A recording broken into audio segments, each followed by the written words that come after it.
డబ్బు, అనారోగ్యం, ఉద్యోగం, వ్యాపారం, అప్పులతో బాధపడుతున్నారా? మీకోసమే లాంచ్ యువర్ ఫ్యూచర్ ప్రోగ్రామ్.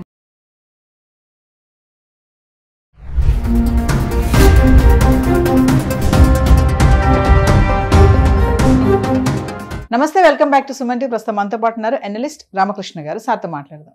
నమస్తే సార్. నమస్కారం అమ్మా. సార్, లాటరీ టికెట్స్ అంటారు కదా, చాలా మంది సరదాగా కొనుక్కుంటారు. కొంతమంది అలాంటి వాళ్ళకి అదృష్టం అనేది ఒక దారి నుంచి కాకుండా రెండు దారుల నుంచి కూడా వస్తుంది. అలాగే కేరళకు సంబంధించి రత్నాకర్ పిల్లైకి తగిలినటువంటి లాటరీలో 6,02,500 పురాతన నాణ్యాలు. మరి దీన్ని ఎలా చూడొచ్చు అంటారు? ఇది అదృష్టం అనుకోవాలా, ఇంకే అంతకు మించి అనుకోవాలా? ఒకసారి లాటరీ గురించి కూడా మాట్లాడుకుందాం సార్.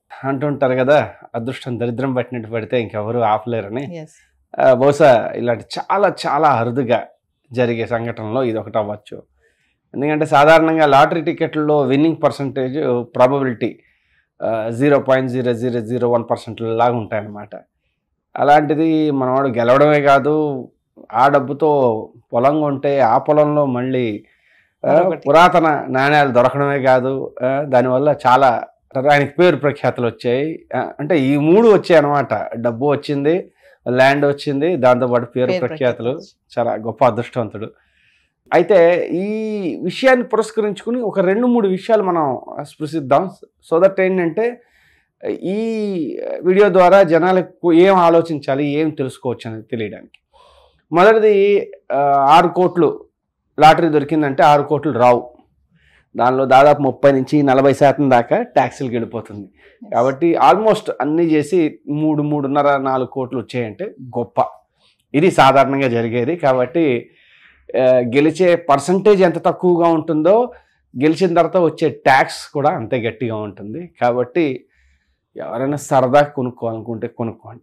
రెండోది, ఈ లాటరీ కొనుక్కోవడం అనేది ఒక సరదా, ఎప్పుడో ఒకసారి అయితే పర్వాలేదు.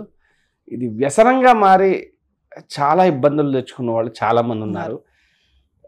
కాబట్టి అది ఏది వ్యసనంగా అయితే మారకుండా ఉంటే మంచిదని నా ఉద్దేశం. కాబట్టి ఎవరైనా ఈ ప్రోగ్రాం ద్వారా మనం చెప్పాల్సింది ఏంటంటే, ఎవరైనా సరదాగా చేయాలనుకుంటే చేయండి, కానీ దీన్ని ఒక రెగ్యులర్గా ఉండే అలవాటు కింద మార్చుకోవద్దు.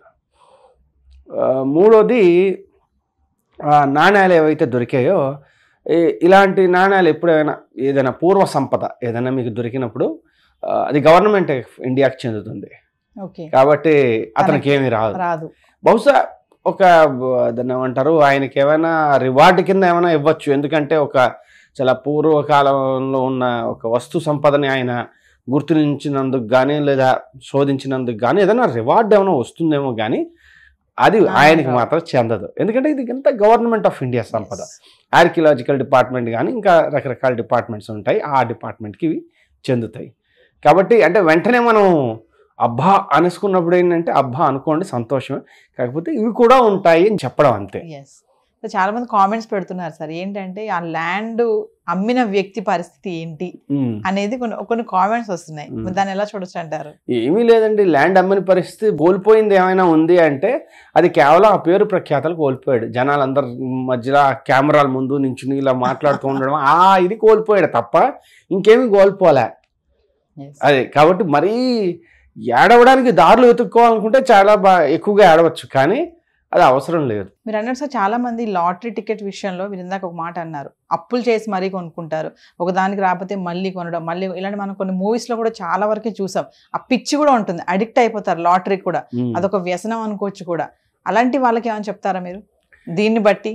ఏమీ లేదండి, చెప్పాను కదా, దాని గెలిచే అవకాశం ఎంత తక్కువ ఉంటుందంటే కోట్ల మందిలో ఒక లాటరీ టికెట్ తగులుతుంది. అందులోనూ బహుశా లక్కీ భాస్కర్ అనే సినిమా చూసిన వాళ్ళు అయితే వాళ్ళకి తెలుసు, కొన్నిసార్లు అది కూడా ఆల్రెడీ ఒక షామ్, అదొక స్కామ్లో నడుస్తూ ఉంటుంది.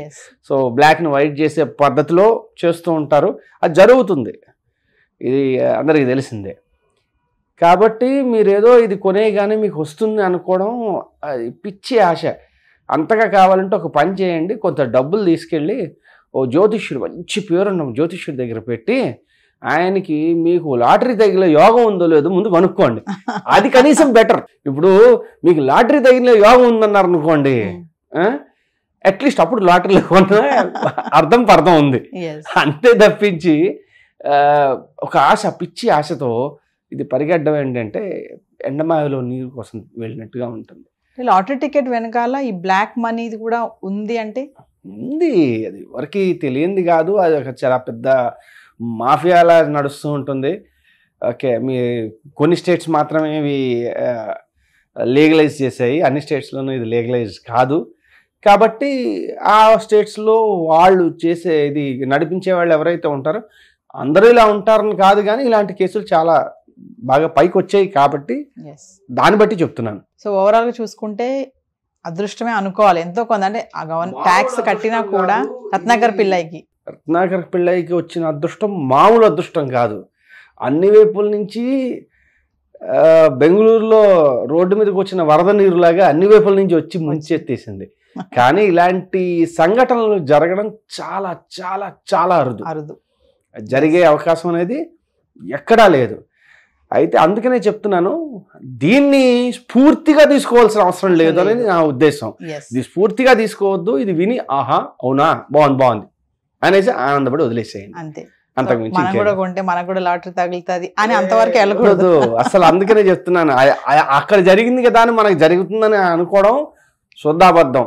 నా దగ్గర డబ్బులు ఉన్నాయి సరదా కొందాం అనుకుని కొనుక్కోండి, లేదు నేను దాన్ని ఏమంటారు బాగా అదృష్టం పరీక్షించుకుందాం అనుకుంటున్నాం, కనీసం మెజర్డ్గా ఉంటుంది, ఎక్కడో వెళ్ళి ఆ డబ్బుల్లో కొంత డబ్బులు జ్యోతిష్య దగ్గర పడేయండి, కనీసం అది తెలుస్తుంది.